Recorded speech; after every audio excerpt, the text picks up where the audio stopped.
백제 역사 유적 지구 랜선에서 만납니다. 지금부터 흥미로운 역사 탐방 시작하겠습니다. 네, 백제 역사 유적 지구 랜선 역사 탐방 역사 탐험대 길라잡이 이수진입니다. 여러분 반갑습니다. 집에서 유네스코 세계 유산을 직접 만나볼 수가 있다는 얘기인데요. 지금부터는 온라인으로 함께 참여하면서 재밌게 역사 이야기를 나눠보겠습니다. 어디 계십니까? 화면을 통해서 보여드리겠습니다. 반갑습니다, 여러분. 지금 목소리로는, 박수 소리로는 들을 수 없기 때문에 하트로 잘 들립니다. 보이고 있습니다. 표현해 주겠습니다. 하트 만들어주세요. 반갑습니다, 여러분. 잘 들리고 있네요. 소통할 준비가 돼 있습니다. 자, 그렇다면 오늘의 주제 바로 백제 역사 유적지구에 관한 이야기입니다. 여러분, 이 백제에 대해서 얼마나 많이 알고 계신지 모르겠네요. 자, 지금 오늘 함께 이야기를 나눠줄 분들도 미리 자리를 해 주셨습니다. 글을 쓰고 연구를 하고 또 강의를 하고 이것도 모자라서 끊임없는 도전을 한다. 스스로를 이렇게 소개하시던데요. 자, 역사학자, 그리고 교수님, 작가님, 그 이름, 그 수식어가 참 많습니다. 심용환 교수님, 작가님, 어서 오십시오. 반갑습니다. 안녕하세요. 이름표 너무 많은 거 아니에요? 뭐라고 소개를 해야 될까요? 그냥 저는 역사 연구하고 연구한 역사 결과를 글로 남기는 아저씨예요. 아저씨. 아, 실제로 오늘 함께하는 친구들이 초등학교 친구들이 참 많은데요. 네네. 초등학교 두 형제의 아버지이기도 합니다. 그렇죠. 네. 그래서 오늘 함께하는 친구들이 남다르지 않을 것 같은데. 네, 남다르지 않다는 얘기는 되게 정이 가기도 하고요. 네. 저 아들만 둘인데, 저희 아들들도 보통 장난꾸러기가 아니어서 표정만 봐도 네. 장난기 넘쳐서 정이 가네요. 자, 먼저 제 옆에 있는 친구부터 자기소개를 좀 드릴게요. 제가 소문 듣기로는 역사에 있어서라면 나를 따라올 사람이 없다. 난 너무 좋아해요. 라고 소개를 한 친구예요. 누구세요? 네, 안녕하세요. 저는 대전 장대초등학교 5학년 김승우입니다. 학습지로 처음 역사 공부를 시작하게 되었는데 재미있고 흥미로움을 느껴 한국사 시험까지 도전하게 되었어요. 한 개 차이로 아쉽게 떨어졌지만 그래도 계속해서 흥미를 느끼며 역사 공부를 하고 있습니다. 또 맞은편에 우리 여자친구 나와 있어요. 자기소개 부탁드립니다. 안녕하세요. 저는 초등학교 6학년 김정은입니다.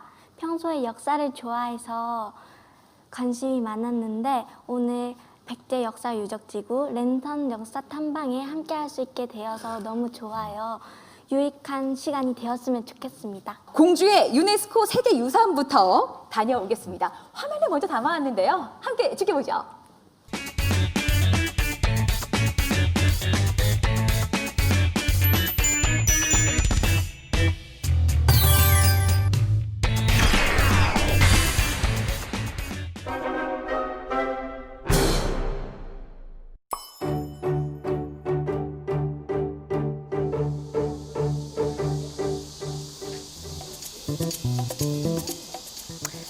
짠! 안녕. 오늘아 더웠지? 자, 우리 친구들이 오늘 온 이곳은 어딘지 알아? 여기는 공산성? 어떤 곳이에요? 이곳은 예전 백제라고 하는 우리 삼국시대의 한 나라였던 두 번째 수도에 해당하는 공주에 위치한 공산성이라고 하는 곳이야. 자, 그럼 공산성 살펴보러 가볼까? 네! 가자! 가자. 자, 우리가 이쪽에 도착했는데, 자, 미션이 도착을 했습니다. 미션이 뭔지 한번 살펴볼까? 네. 자.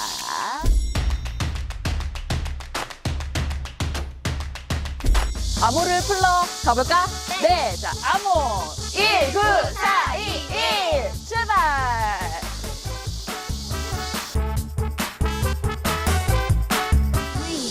어제 북쪽에 있다고 했으니까 일단 북쪽으로 가보자. 근데 북쪽이 어디야? 여긴 아닌 것 같아. 근데 그렇게 멀리 있진 않을 것 같단 말이지. 쌤이 공산성은 수도를 짓기 위한 예시라고 했잖아. 여기 안내판 같은 게 있는데? 여기로 가보자. 그래.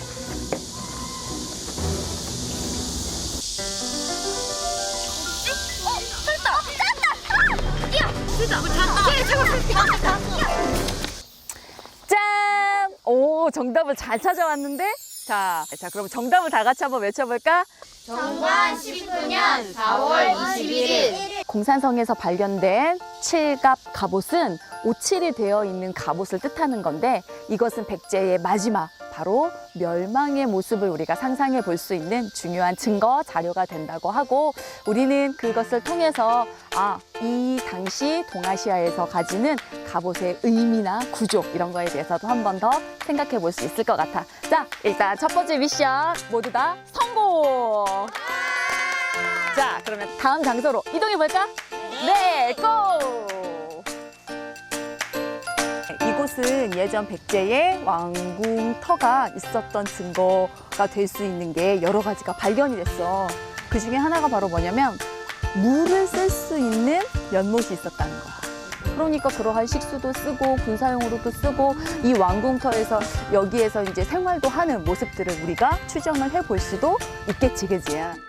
이 공주의 공산성 어때? 한 바퀴 돌아보니까 힘들었지. 울퉁불퉁했고 구불구불했고 가파르고.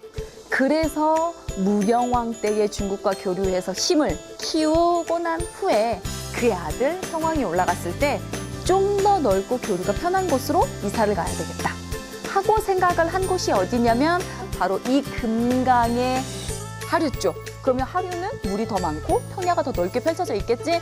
그곳 바로 어디냐면 부여. 그렇지. 부여로 세 번째 이사를 가야 되겠다라고 계획을 해.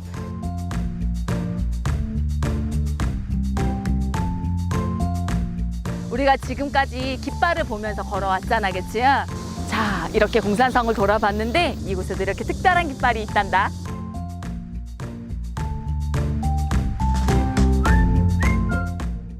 여러분은 어떠셨습니까? 글쎄 눈을 떼지 못하고 바라봤다라는 분들 많을 것 같은데 우리 친구들도 같은 마음일 것 같습니다. 선생님 쭉 둘러보고 왔어요. 우리 친구들하고 공산성 한 바퀴를 둘렀는데요. 이 공산성 어떤 곳인가요? 앞서 설명도 있었습니다만. 공산성 이제 백제의 두 번째 수도를 보호하는 성이라 보면 좋을 것 같고요. 산에 있기 때문에 뭐 공산산성이라고도 많이 부르게 되는데 공산산성, 공산성을 알게 되면 백제의 역사를 알 수 있는 아주 좀 중요한 공간이라 할 수 있겠죠. 중요한 공간이니까 우리 친구들도 보면서 질문 떠오르는 것들이 있을 것 같아요. 궁금한 게 있을 것 같은데. 산성의 뜻이 무엇인가요? 그거부터. 그것부터. 그러니까 산성이라면 이제 말 그대로 산 위에 있는 성인데 성은 두 종류가 있어요. 그래서 평지에다 세우는 그냥 평지성이 있고 산 위에 세우는 산성이라는 게 있는데 평지성은 그냥 평소의 생활 공간. 그러니까 사람들이 살아가고 도둑놈이나 어떤 이런 사람들을 방지하기 위해서 만들어 놓는 곳을 이제 평지성이라고 얘기하고요. 산성 같은 경우 말 그대로 산 위에 만들어 놓는 성이니까 외적이 침입했을 때 평지에 살다가 올라가서 그곳에서 이제 함께 머물면서 적과 싸우는 공간 이렇게 볼 수 있어요. 그러니까 보기엔 되게 아름답긴 하지만 아까도 친구들이 굉장히 좀 힘들게 왔다 갔다 했잖아요. 그만큼 적이 쳐들어와도 넘기 굉장히 힘들고 방어하기엔 좀 유리하고 이런 전투형, 수비형 성이다라고 보면 좋을 것 같아요. 우리 화상으로 참여하고 있는 친구들 중에서 공산성 둘러봤습니다. 나 여기 둘러봤어요 하는 친구 있으면 마스크 옆으로 손 한번 들어주실래요? 네. 거의 많은 대부분의 친구들이 둘러봤어요. 공산성 같은 경우 아무래도 다른 곳에 뭐 북한산성, 남한산성 같은 경우는 그냥 이 나라를 지키기 위해서 만들어 놓은 특별한 산성이라고 볼 수 있다면 공산성은 말 그대로 이 백제의 두 번째 수도를 방비하는 성이니까 만약에 예를 들어서 공산성이 뚫리거나 무너지게 되면 백제라는 나라 자체가 없어질 수 있게 되는 거죠. 그러니까 조금 더 수도를 지키는 성으로서의 의미를 갖고 있는 거고 하나 좀 특이한 건 성이 산에 있잖아요. 그만큼 당시에 백제의 상황이 좀 위급했다 뭐 이런 걸 좀 느낄 수도 있겠죠.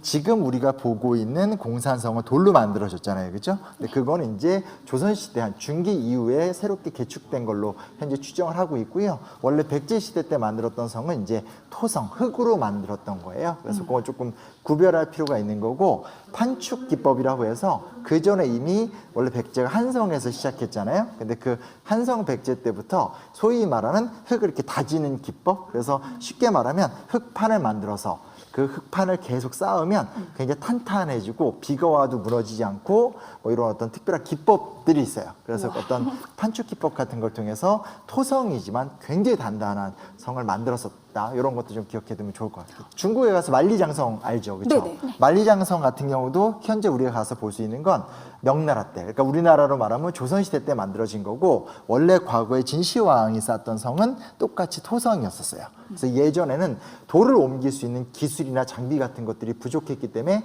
흙으로 쌓았던 거고, 근데 놀라운 사실은 그때 특별한 장비는 없었잖아요. 네네. 그러니까 흙을 뭐 지게 같은 걸로 지고 올라가서 단단하게 다져야 되는 거니까 굉장히 좀 힘들었고, 아마 그때 친구랑 나랑 태어났었으면 우리 둘 다 같이 이제 막 산성 쌓으러 올라가서 고생 많이 하고 그랬을 거예요. 그렇죠? 힘들어요. 생각만 해도 힘들어요. 싹 그렇게 되는. 네. 네네.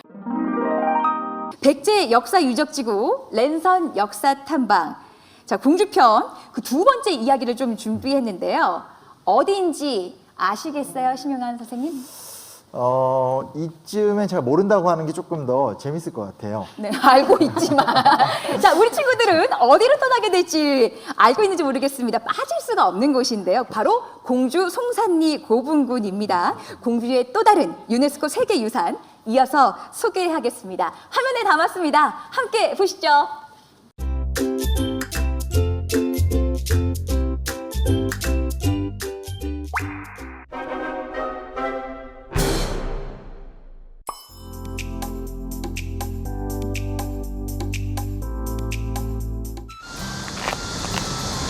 엄청나네. 선생님, 여긴 어디예요? 자, 이곳은 백제의 또 다른 유적지. 여긴 어디? 송산리 고분군. 정답! 여기는 송산리 고분군입니다. 이 송산리 고분군은 백제의 여러 왕의 무덤의 형태를 볼 수 있는 곳인데, 공주에서 백제의 제2부의 역사가 열리는 웅진시대의 가장 부흥기를 이끌었던 임금님 무명왕의 무덤이 자, 미션 도착했습니다. 자, 우리가 설명하는 틈에 미션이 도착을 했고, 이번 미션은 무엇인지 자, 확인해보자.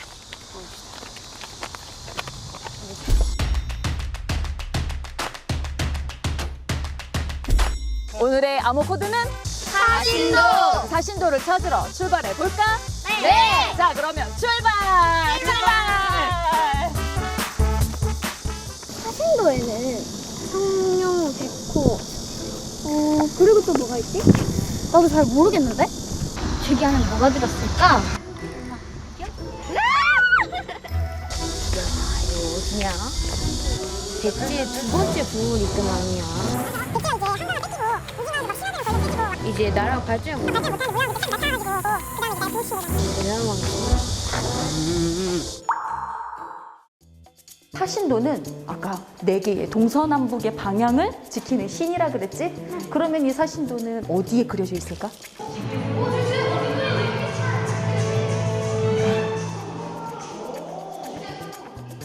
사신도는 4개 방위의 신을 지키는 신을 가리킵니다. 그래서 동쪽은 청룡, 서쪽은 백호, 남쪽은 주장, 북쪽은 현무. 그래서 이 사신이 각 방위에 맞게 무덤 벽에 그려져 있습니다.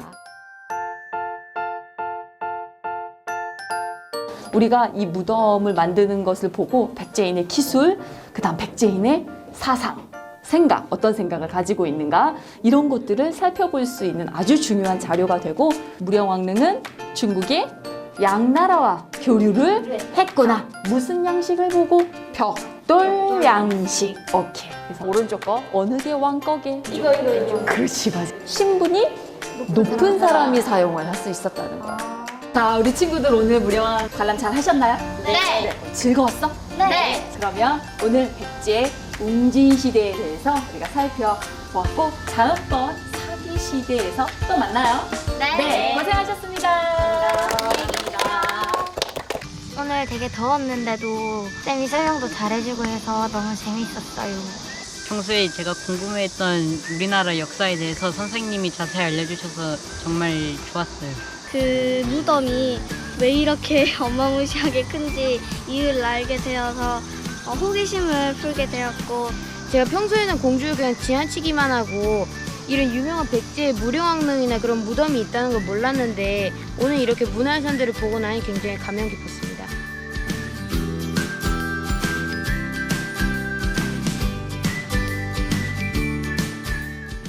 이런 송산리 고분군 왜 중요한 것인지 더 자세하게 좀 설명 좀 해주세요. 풀어주세요. 고분이면 쉽게 말하면 오래된 무덤이라는 뜻이잖아요. 그렇죠? 네. 근데 이제 이게 있어요. 그러니까 예를 들면 삼국사기나 삼국유사 같이 삼국시대 때의 생활상을 좀 자세히 알 수 있는 기록들은 사실은 고려 중기 이후에 쓰여진 책들이에요. 그러니까 무슨 얘기냐면 시기적으로 따지게 되면 삼국시대 때 이야기들을 남긴 기록은 그 당시 있었던 것에서 한 400~500년 후에 적혀진 기록이고 또 실제로 책을 보면 분량이 되게 적거든요. 그러니까 자세히 알 수가 없잖아요. 더군다나 왕의 이야기나 이런 것들에 대해서는 우리가 좀 자세히 살펴볼 수 있는데 이제 그것들에 비해서 예를 들어서 그 사람들이 무슨 옷을 입었는지라든지 그들이 어떤 생활을 했다라든지 이런 것들은 실제로 자료 글에는 거의 안 나와 있어요. 그러니까 당연히 이제 아무래도 유물과 유적 같은 것들이 있으면 잘 알 수 있는데 그 중에 고고학자들이 보기에 제일 좋은 유물 유적은 언제나 고분이에요. 네. 왜냐하면 이 우리나라 사람들을 포함해서 동아시아 사람들 같은 경우는 실제로 죽으면 사람 안에 영혼이 있잖아요. 근데 이걸 혼과 백이라고 하는데 혼과 백이 두 개로 나눠져서 하나는 하늘나라로 가고 하나는 땅속으로 들어간다고 믿었어요. 그러니까 당연히 무덤 안에다가 평소에 그 사람이 살던 똑같은 모습의 생활 공간을 꾸려줄 수밖에 없죠. 지금 무슨 얘기냐면 죽은 자의 공간이긴 하지만 그 무덤에 들어가서 보면 그때 입었던 옷이라든지 그때 생활상 같은 것들을 워낙 자세히 알 수가 있어요. 네. 특히 최근에는 기술이 되게 좋아져서 예를 들면 이런 나무판에 묻어있는 옷감, 썩은 옷감에 조그만 때 하나도 그거를 분석해 보면 어떤 옷감으로 어떻게 입었는지까지도 어느 정도 추론이 가능해요. 그러니까 고분이라는 게 일반인들 입장에서 가서 보면 아유 저거 뭐 좀 재미도 없고 그러게요. 뭐 이런 느낌이 사실 있지만 역사학자들 입장에서 특히 고고학자들 입장에선 이걸 한번 연구하기 시작하면 정말 재현이 가능한 거죠. 아 이때 이렇게 살았구나, 이런 옷을 입었구나 다 느낄 수 있는 좀 그런 어떤 중요한 공간이고 아까 재밌는 게 어떤 친구가 무덤이 어마어마하게 크다 이 얘기도 했는데 사실은 옛날 고대로 갈수록 무덤의 규모는 커져요. 왜냐면 나는 살아있었을 때의 권력도 죽은 다음에도 유지하겠다 어떤 이런 태도가 있기 때문에 과거로 갈수록 무덤이 크고 현대로 올수록 무덤은 작아진다라는 것도 슬쩍 아까 한 친구가 지나가면서 했던 얘기지만 정답을 얘기했던 셈인 거죠. 공산성도 둘러보고 송산리 고분군도 함께 봤지만 원조다. 한류의 원조다. 이런 얘기까지 할 정도예요. 그 흔적들이 고스란히 남아 있다면서요? 그렇죠. 한류의 원조라는 말, 글쎄요. 그러니까 여기서 이제 우리가 조금 주의해야 될 거는 지금은 이제 우리나라 문화가 굉장히 세계적으로 많이 알려져서 사람들이 막 와 이렇게 좋아하는 게 한류라고 한다면 이때는 쉽게 말하면 그러니까 우리 한반도 특히 백제의 문화랑 주변 일본이나 중국과의 문화 교류가 활발했다라는 의미로 한류라고 생각하면 좀 좋겠다라는 얘기를 좀 하고 싶고요. 송산리 고분군을 보면 고분이 이제 이게 나중에 퀴즈로 나올 것 같아서 제가 정확하게 말씀드릴 수는 없는데 무덤이 여러 기가 있잖아요. 근데 그 중에서 이제 일부 무덤들은 당시에 고구려랑 백제가 거의 비슷하게 문화적으로 공유했던 어떤 그런 무덤 양식이니까 고구려나 백제가 굉장히 좀 각별했던 사이네 이런 걸 알 수 있는 거고 나머지 또 다른 무덤들 같은 경우는 당시 중국에서 굉장히 유행했던 네, 또 나왔던 부장품들 보면 그 당시 일본에서 가져온 어떤 나무라든지 이런 것들이 있기 때문에 우리나라의 문화, 우리나라의 그 당시 역사를 생생하게 알 수도 있지만 그 당시 주변 국가의 어떤 그런 소통, 교류 그리고 그 안에서 아까 말씀하셨던 그 당시 한류 이런 것들 좀 느낄 수 있는 좋은 자료가 된다고 할 수 있겠죠. 원래는 사람들이 죽으면 그 무덤에다가 그 사람이 어떻게 살았는가에 대한 그런 생활상을 그림을 그렸었거든요.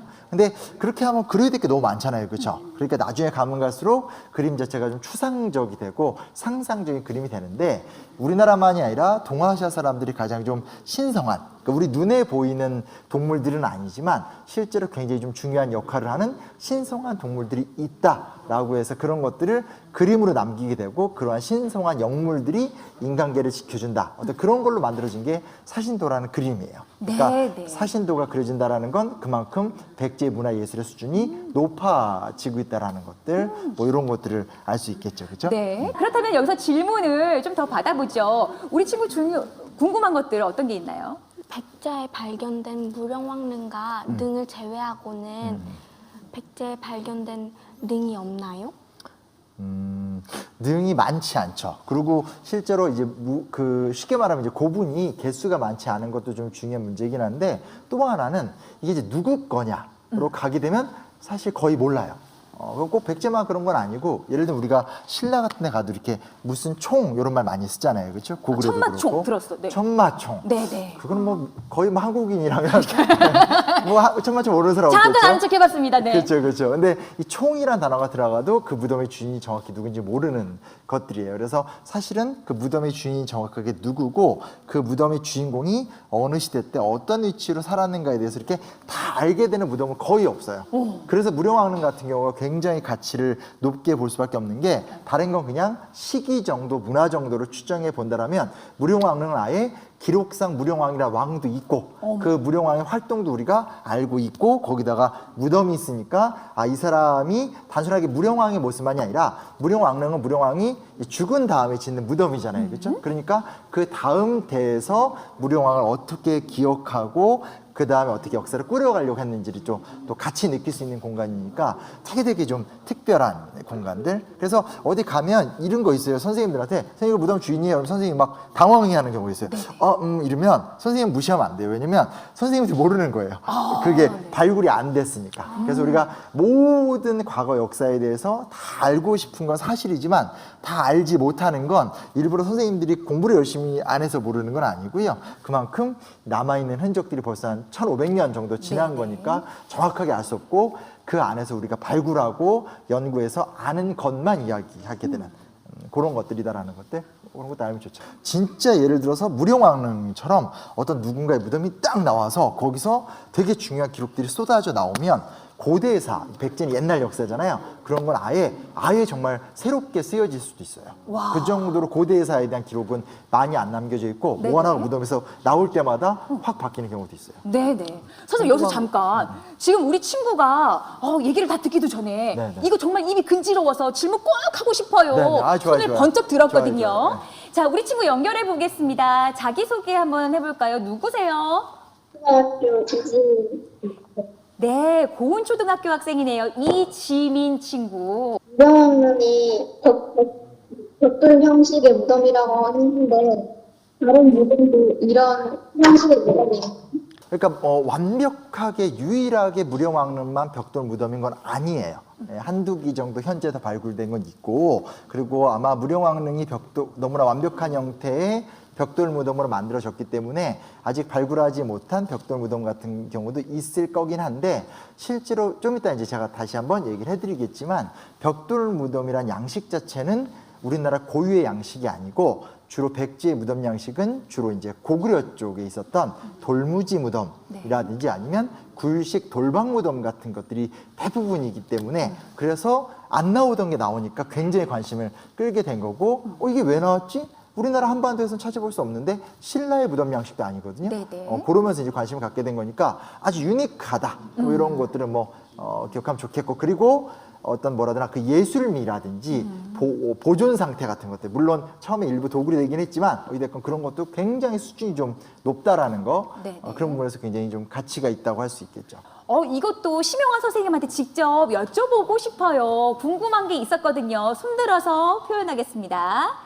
자, 어떤 친구 질문을 좀 받아볼까요? 궁금한 친구 손들어 주시면 제가 지목하겠습니다. 네, 이쪽에 있네요. 자, 여기 하단에 제가 좀 가볼까요? 무령왕릉에서 무슨 유물 발견됐어요? 네네네네. 왜 화를 내세요? 잘 들리라고 질문해 주셨어요. 70년대 때 발굴됐었을 때 이미 도굴 상태였었어요. 그래서 만약에 도굴이 안 됐었으면 정말 좋았을 거라는. 근데 이제 이게 고구려나 이 백제의 무덤은 쉽게 말하면 그 자체로도 비가 오거나 하면 앞에 이렇게 그 무덤이 무너져서 유실될 확률이 좀 되게 높고, 네. 그게 아니면 좀 도굴하기도 좀 좋은 구조여서 유물들이 좀 많이 없어지게 된 게 되게 안타까운 사실인 거고요. 네. 좀 이따도 또 얘기가 나오긴 하겠지만 어찌됐건 그 안에서 쉽게 말하면 여러 부장품들이 굉장히 많이 나왔어요. 근데 이제 부장품이 나왔다는 거, 뭐 예를 들면 그때 있었던 그 관의 일부 관 조각이라든지 여러 가지 것들이 나왔는데, 이제 그것이 갖고 있는 가치라는 거는 하나는 그때 아까 말씀드렸듯이 어떻게 생활했는지 같은 것도 알 수 있는 거고, 또 하나는 이제 그게 지금 저도 되게 신기해요. 왜냐면 저도 이렇게 들어서 하는 것이 제가 그런 것까지 연구하는 입장은 아닌데, 그게 몇 년도에, 그러니까 어느 시기에 어느 나라에서 만들어진 목재다, 이런 것들이 다 발견이 돼서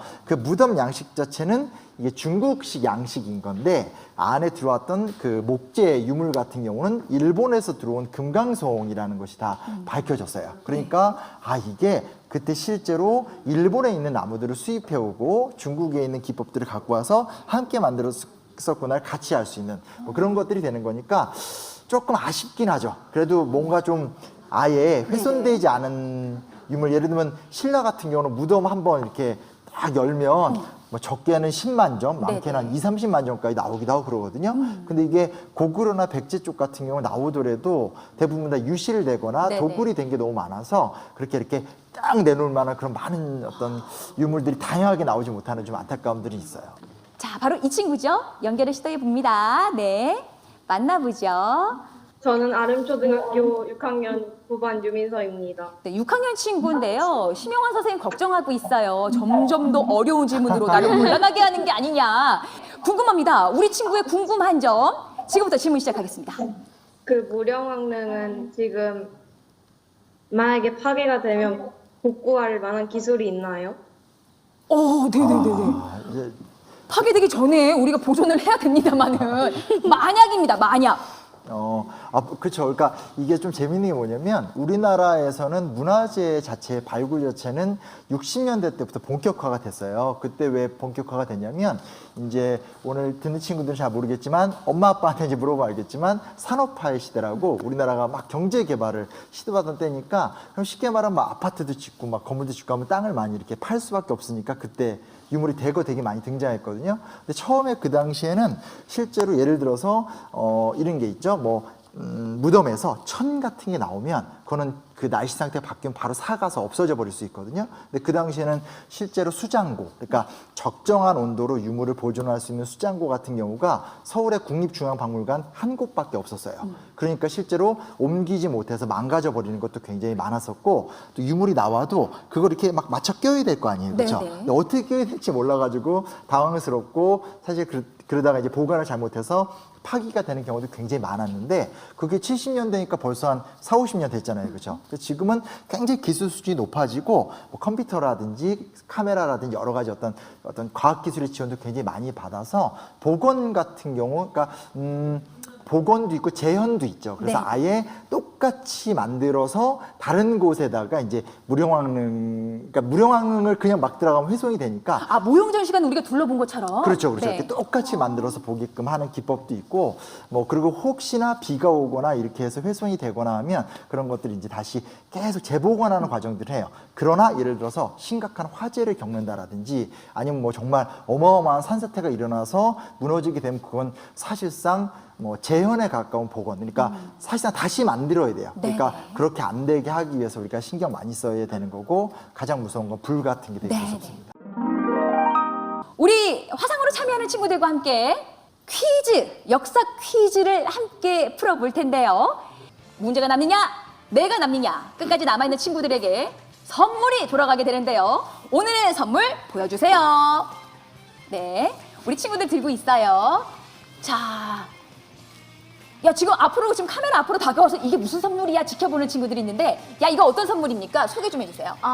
이 책은 읽기만 하면은 백제 문화 역사가 한 번에 머릿속에 들어오는 책입니다. 이야, 이 심용환 선생님의 하루 한쪽씩 365날을 읽으면 역사를 모든 한국사를 알 수 있다. 이 책 못지않게 지금 이거 하나만 읽어도 백제 역사 유적지구에 대한 모든 걸 알 수 있다. 네. 심지어 이게 살 수가 없는 책이라면서요? 네, 이건 살 수 없습니다. 네, 리미티드 에디션입니다. 전화 안 줘요? 다 맞추시면? 자, 뿐만이 아닙니다. 또 하나 준비되어 있는데요. 어떤 선물인가요? 이건 역사를 공부하면서 열정을 불태울 때 함께 쓰면 좋은 선풍기예요. 이야, 공주는 백제의 몇 번째 수도일까요? 몇 번째 수도인지 숫자로 혹은 한글로 표현해 주면 되겠습니다. 지금 저렇게 잠깐만요. 지금. 모르는 13번은 뭐야, 13번? 13번은 뭐야? 지금 요 아름초등학교 친구들이 13번 똑같은 대답이 이렇게 나오기도 했고요. 또 압도적으로는 지금 두 번째가 많은데 세 번째도 보이고요. 첫 번째는 아닌 것 같고 세 번째도 더더욱 아닌 것 같아서 두 번째 하겠습니다. 글쎄요, 기울었어요. 우리 꾸러기 친구들은 두 번째에 많이 기울었는데요. 자, 그렇다면 정답 공개하겠습니다. 정답은 두 번째입니다. 자, 맞은 친구들은 계속해서 보드판 들고 계시고요. 틀린 친구들은 도전의 기회를 잃게 됩니다. 13번째. 와, 이렇게 수도를 많이 옮기다니. 공주에 남아있는 백제 역사 유적 지구가 아닌 것은 무엇일까요? 아닌 것을 고르는 문제입니다. 1번 공산성, 2번 공주 석장리 유적지, 3번 공주 송산리 고분군. 보드판을 올려주세요. 네네네네. 자, 모두 정답을 썼습니다. 카메라 앞으로 가져다 주시고요. 앞서 첫 번째 문제에 탈락한 친구들은 자격을 모두 잃게 되고요. 자, 나머지 친구들에 한해서 두 번째 문제를 풉니다. 자, 많은 친구들이 지금 2번. 네. 3번도 있네요. 3번도 보이고요. 그러게요. 그래서 여기서도 벌써 나뉘는 모습인데요. 힌트도 드렸습니다. 과연 정답은 뭔지. 정답은 백제 역사 유적지구가 아닌 것은 바로 2번 공주 석장리 유적지였습니다. 네네네. 우리 친구의 설명이 정확한가요? 정확했죠. 네. 구석기 유적지라고 아까 정확하게 얘기해서 알고 있었죠? 네, 알고 있었어요. 네. 저기 걱정돼요. 뭐가요? 무럭무럭 자라서 저의 경쟁자가 될까 봐. 세 번째 문제입니다. 공주의 웅진성은 원래 석성으로 지어졌다. 맞으면 O, 틀리면 X. OX 퀴즈입니다. 이거는 심용환 선생님 아까 강연이라고 해야 되나? 네네네. 뭔가 들으셨으면은 알 수도 있을 것 같아요. 네네네네. 자, 우리 친구들이 지금까지 선생님의 대답을 좀 귀 기울여 들었다면 이번 문제까지 어렵지 않게 풀 수 있을 것 같은데요. 정답을 보여주세요. 자, 올리겠습니다. 자, 5도 많이 나오고 5라고 한 친구도 있고요. 카메라 앞으로 가까이 가져다 대겠습니다. X도 보이고요. 여기서도 좀 오늘 나누겠습니다. 자, 모두 다 들었고요. 정답은 X입니다. 원래 석성으로 지어진 게 아니라 토성으로 지어졌다. 토성이었죠. 야, 앞서 그 선생님의 말씀을 좀 귀 기울여 들었던 친구들이라면 어렵지 않게 풀었습니다. 네 번째 문제입니다. 삼국시대 왕릉 중에서 유일하게 무덤의 주인을 알 수 있는 건 무령왕릉이다. 역시 OX 퀴즈 되겠습니다. O냐, X냐? 네네네. 그래도 X가 있네. 네네. 지금 많은 친구들이 O를 들었고요. 정답은 O입니다. 네네네. 무덤의 주인을 알 수 있는 건 무령왕릉이다.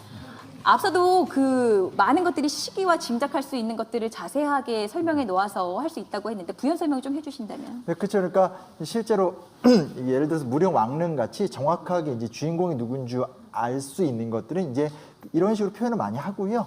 나머지 것들은 아까도 이제 힌트처럼 느껴졌겠지만 고분군이란 말을 쓰니까 이거 오래된 무덤인데 누구 건지 모르겠다. 약간 그렇게 티를 내는 거니까 그렇게 좀 눈치껏 풀 수밖에 없는 상황이 되는 거죠. 네네네. 여섯 번째 문제 드리겠습니다. 송산리 고분군은 1호에서 6호까지 고분군과 무령왕릉까지 총 7개의 고분군이 있습니다. 이 7개의 고분은 모두 벽돌 무덤이다. 이건 모를 수 맞으면 O, 틀리면 X입니다. 모두 벽돌 무덤이냐? 아, 그렇다. 분명히 저 선생님이 말씀하실 때 벽돌 무덤 얘기하는 거 들었어. 모두 그런가? O? 아니다. 벽돌 무덤만 있는 것은 아닐 것이다 하면 X를 선택해 주시면 되겠습니다. 저는 X 같아요. X 같아요. 네. 그 이유를 좀 저도 X 같습니다. 아, 이유를 말하기에는 너무 확신해서 그러니까 여기서 말하면 말하면은 다들 X를 선택하지 않을까. 네네네. 요 정도로. 자, 우리 지금 랜선으로 참여하고 있는 친구들, 요게 함정일 수도 있습니다. 이 친구들의 말을 따를 것이냐, 아니면 아니다, 내 생각대로 계속해서 이어갈 것이냐, 여러분의 선택도 궁금하네요. 들어주세요. 지금 모두 OX를 들고 있어. 아니 친구야, 너는 OX를 들으면 O든 맞고 X든 맞고라는 건가요? 글쎄요. 와, O라고 보여준 거예요. 네. 정답은 X입니다. 네. 와. X입니다. 모두 벽돌 무덤이 아니죠, 선생님? 그렇죠? 네. 네네. 골식 돌방 무덤이 있었다고 제가 얘기를 했었고요. 1, 5. 그렇죠, 그렇죠. 오히려 벽돌 무덤 아주 좀 예외적인 양식이었다라고 말을 했었습니다. 네네네. 자, 많은 친구들이 남았습니다. 야, 최후의 승자가 한두 명만 남을 줄 알았는데 그게 아닌 것 같네요. 한 문제 더 풀어볼까요? 사신도와 관련된 이야기가 오늘 여러 번 등장을 했습니다. 사신도가 발견된 곳은 송산리 고분군 중에서 어디일까요? 숫자로 써주시면 됩니다. 모두 쓰셨죠? 보드판 들어주세요. 예. 보드판 들어주세요. 네. 보드판. 네, 보드판 드리겠습니다.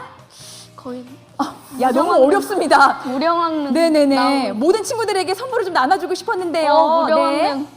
둘 중에 하나가 되길 같습니다.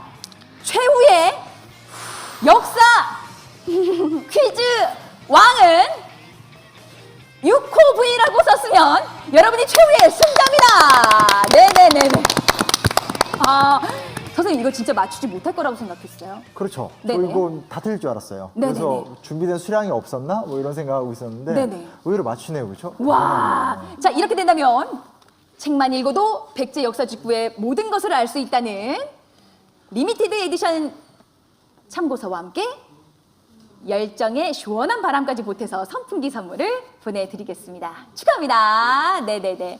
야, 모두 새 친구였나요? 네네. 야. 축하합니다. 네. 나 100점, 그리고 가요, 학생, 아름초등학교의 김재훈 친구, 이서현 친구, 박나리 친구까지 모두 새 아름초등학교. 친구들에게 선물을 보내드리도록 하겠습니다.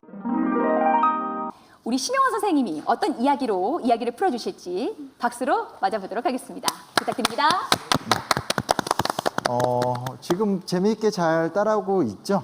네, 그 어려운 얘기를 새롭게 할 생각은 없고 이 무령왕릉 그리고 공주가 어떤 역사적 가치를 지니는가에 대해서 다시 한번 조금 더 약간 추가해서 이야기를 해드리도록 할게요.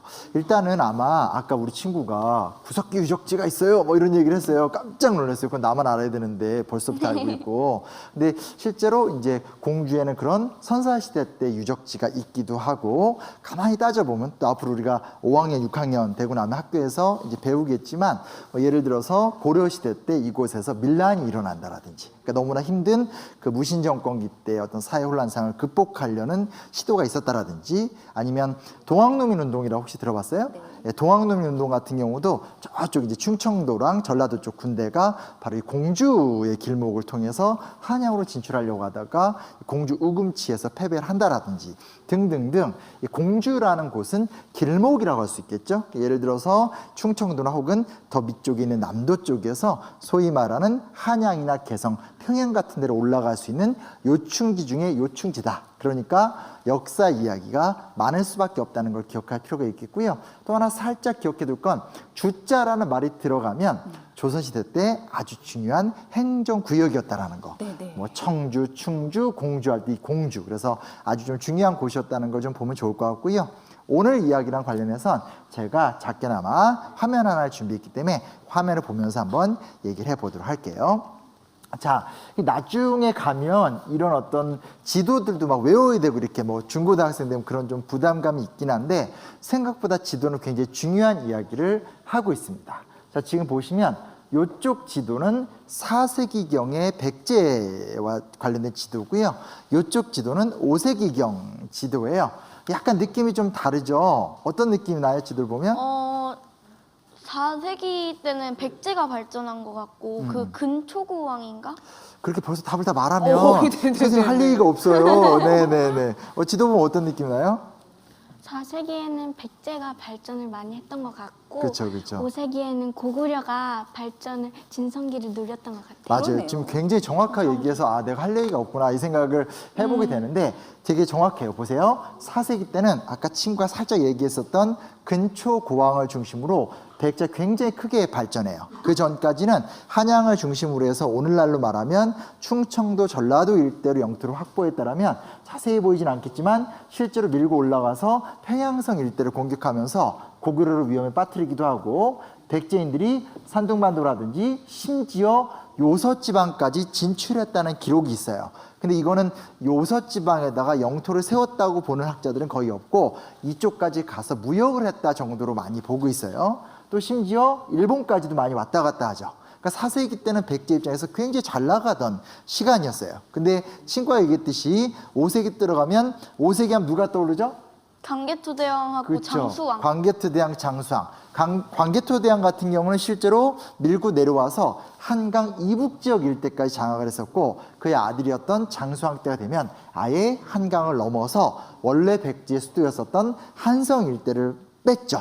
그러면서 실제로 어쩔 수 없이 밀려 내려오게 되고 지금 지도를 보면 알겠지만 이제 공주, 그 당시는 웅진이라고 불렀었죠. 이곳까지 밀려 내려오게 되면서 더 이상 밀릴 수는 없다. 바로 이곳에서 우리가 나라를 새롭게 정비하고 이 나라를 지켜내야 된다는 건데 우리가 학교에서 공부할 땐 4세기는 백제 시대, 5세기는 고구려의 시대 그냥 이렇게 기억을 해요. 근데 지금 우리는 백제 중심으로 얘기를 하는 거니까 약간 생각을 바꿔봤으면 좋겠어요. 4세기 때는 굉장히 잘 나갔는데 5세기 때가 되면 정말 위험한 위급 시기가 됐다라는 걸 느낌적으로 기억을 하면 좋을 것 같아요. 알겠죠?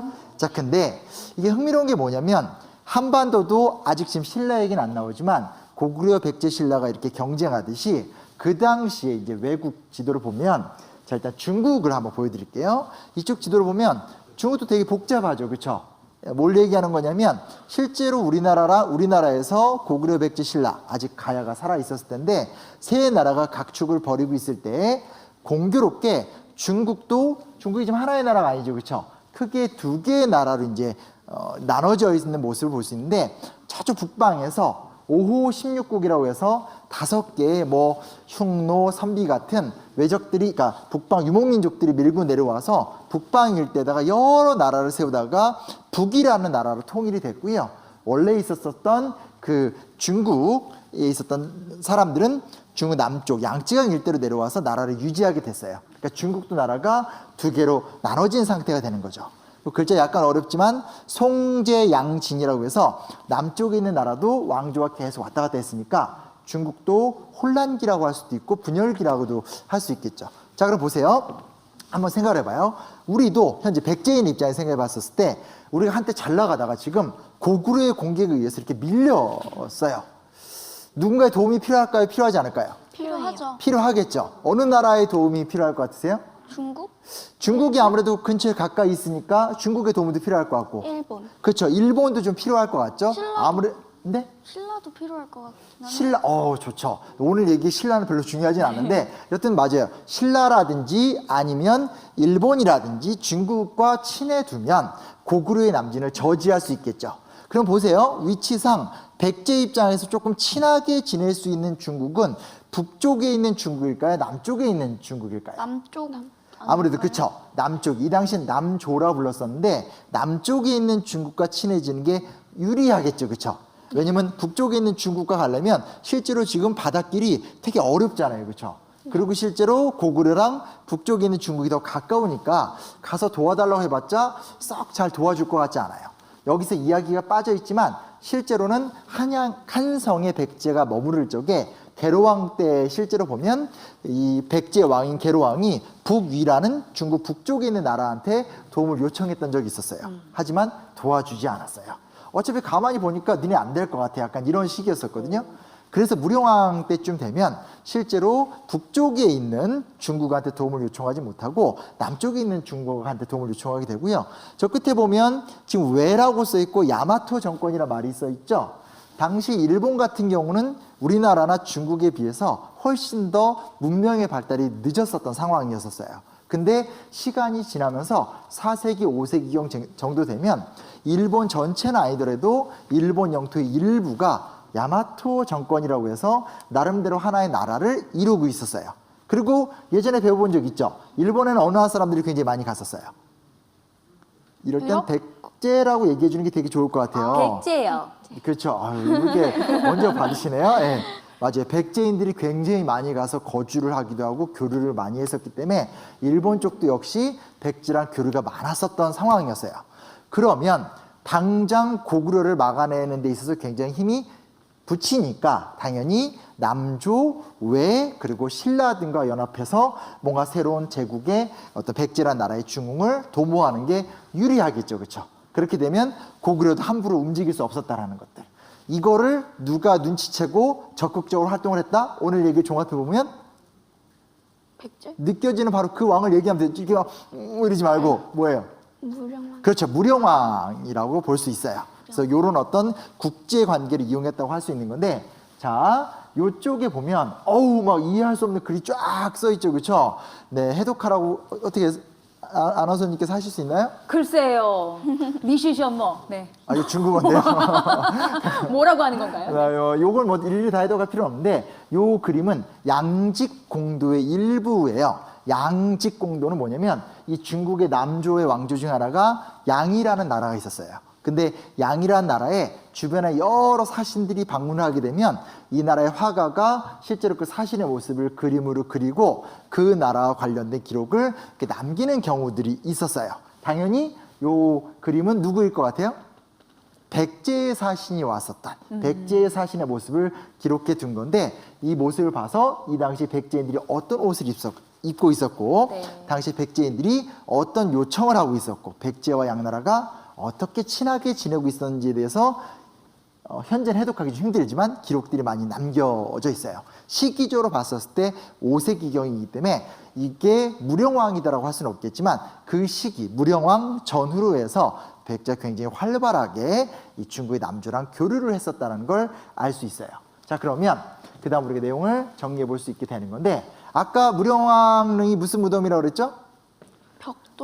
벽돌 무덤이라고 얘기했었죠. 실제로 송산리에 있는 대부분의 무덤들은 다 그냥 굴식 돌방 무덤이었었어요.